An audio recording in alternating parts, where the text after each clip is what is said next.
초대교회의 기록에 이런 이야기가 있습니다. 가브리엘 천사가 예수님께 물었습니다. 주님은 인류를 죄에서 구원하기 위하여 십자가에 달려 죽임을 당하셨습니다. 그 결과 온 세상이 구원을 받을 수 있을 것이라고 말씀하셨는데 이렇게 승천하셨으니 이제 누가 예수님이 남기신 일을 마무리 지을 수 있습니까? 예수님은 대답하십니다. 나의 12 제자들이 그 일을 할 것이다. 아니 주님, 그 부족한 사람들이요? 그들이 실패라도 하면 어떻게 합니까? 만약을 위해 다른 대안을 세워야 하는 것은 아닐까요? 예수님은 단호하게 말씀하십니다.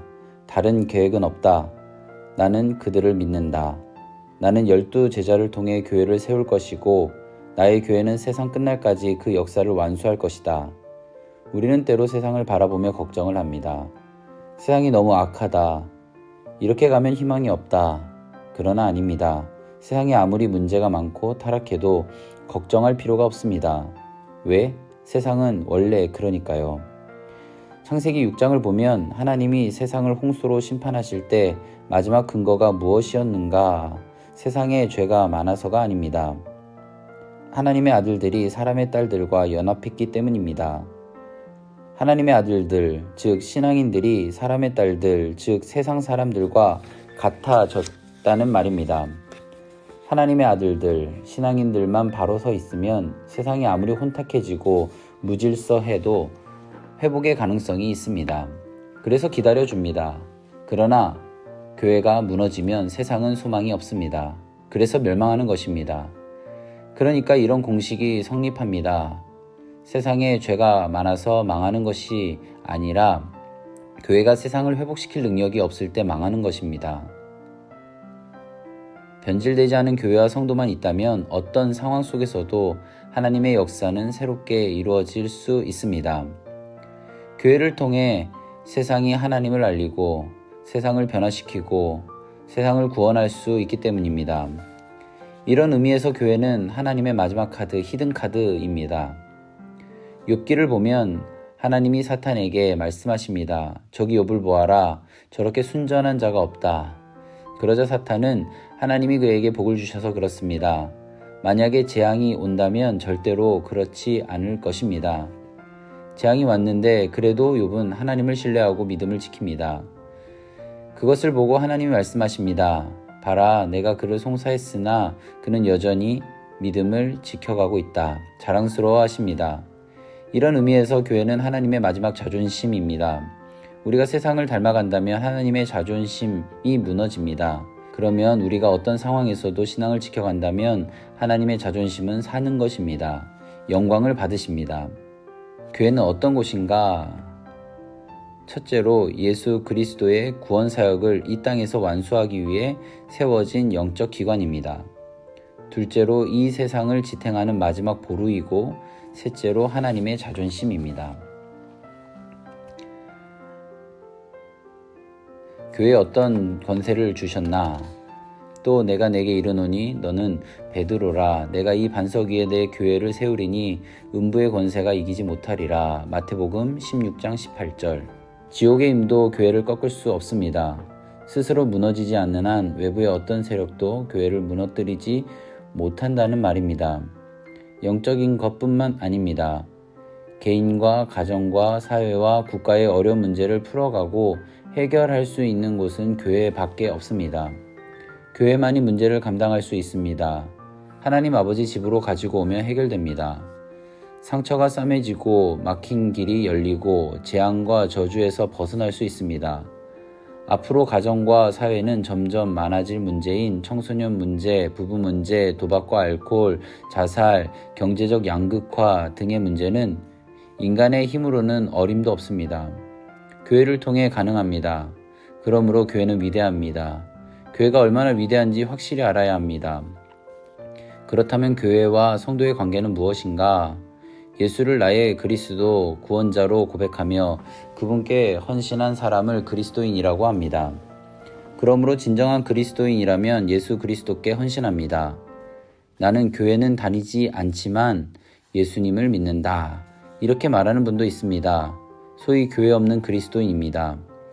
그러나 분명히 알아야 합니다. 교회 없는 그리스도인이란 없습니다. 그래서 종교개혁자 마틴 루터는 교회를 떠나서는 구원이 없다 이렇게 말했습니다. 교회가 구원을 준다는 말이 아닙니다. 기독교의 입장은 교회를 떠나서는 온전히 구원받은 성도로서의 삶을 살 수 없다는 측면에서 하는 말입니다. 그런데 교회는 그리스도의 몸입니다. 그러므로 그리스도에게 헌신한다면 그 사람은 반드시 그리스도의 몸인 교회에 헌신하게 되어 있습니다. 예수님께 헌신하면서 교회에는 헌신하지 않는다면 거짓말입니다. 이것이 그리스도에 대한 충성의 구체성입니다.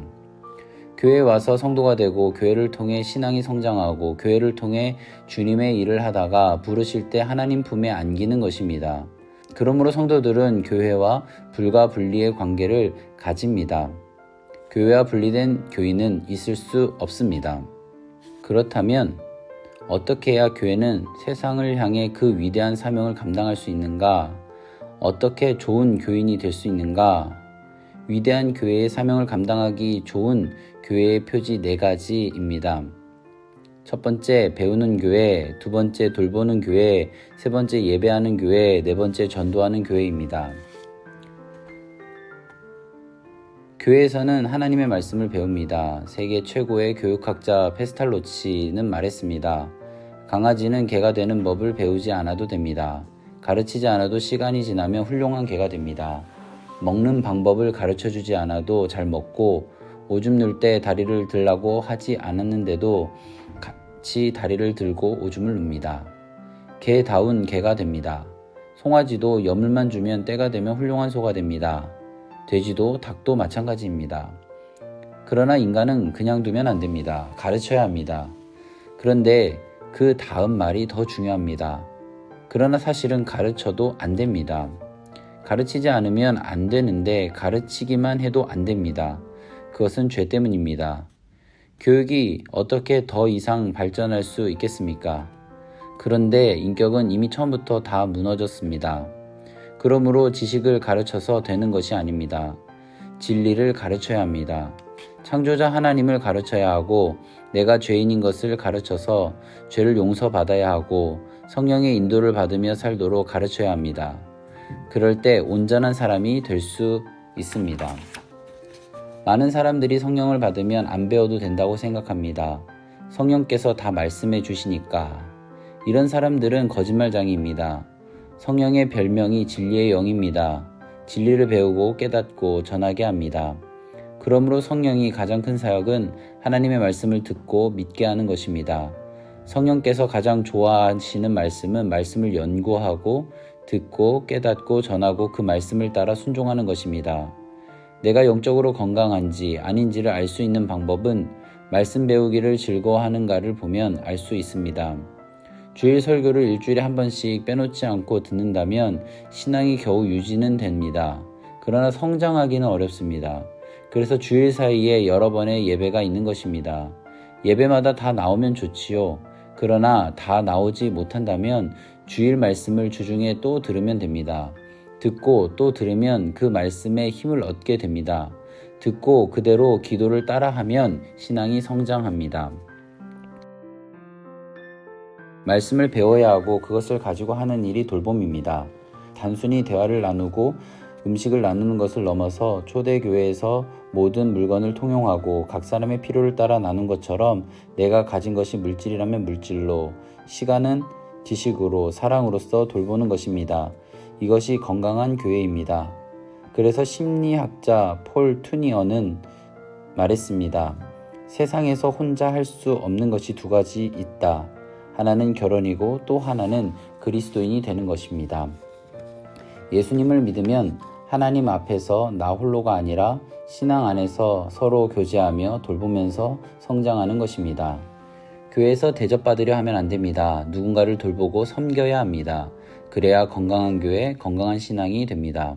교회 조직을 잘 이해해야 합니다. 세상 조직은 낮은 사람이 높은 사람을 섬기는 구조입니다.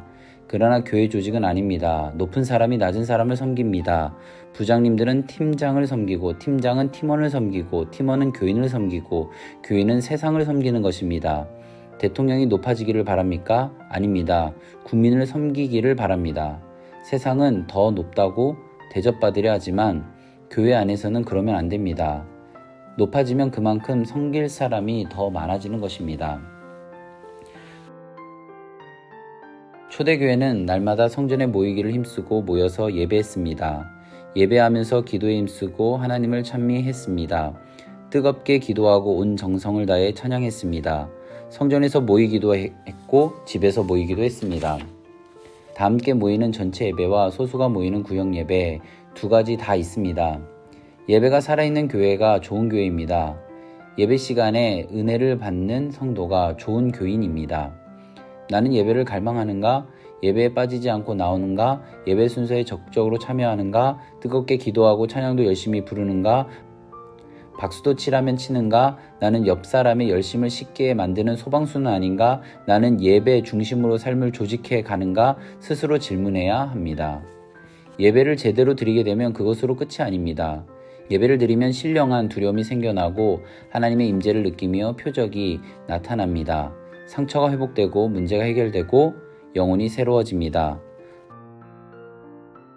복음은 내게서 끝나면 안 됩니다. 내게 오기까지 엄청난 수고가 있습니다. 그러므로 나도 이제는 누군가에게 전해야 합니다. 우리는 전도를 너무 어렵게 생각합니다. 길에 나가서 아무도 듣지 않는데 예수 천당 불신지옥 이렇게 외치며 다니는 것이 아닙니다. 나를 통해서 하나님의 말씀이 전해지면 그것이 전도입니다. 다시 말하면 복음을 듣기만 하고 소비하는 사람이 되지 말고 나도 누군가에게 말씀을 전하는 생산자가 되어야 합니다. 사탄은 십자가 사건으로 인해 패배했습니다. 힘이 없습니다. 그러나 세상에서 강력한 힘을 발휘하는 것으로 보입니다. 사탄은 거짓의 아비입니다. 거짓말하는 자입니다. 사람들이 사탄의 거짓말을 믿을 때 그 세력에 넘어가서 사탄의 세력이 확장됩니다. 거짓말이 퍼지지 않게 해야 합니다. 거짓말에 속지 않아야 하고 그 말이 거짓말이라는 것을 알아야 합니다.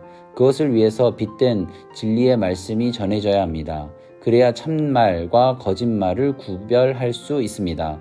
그래서 사탄이 가장 싫어하는 것이 진리의 말씀이 전해지는 것입니다.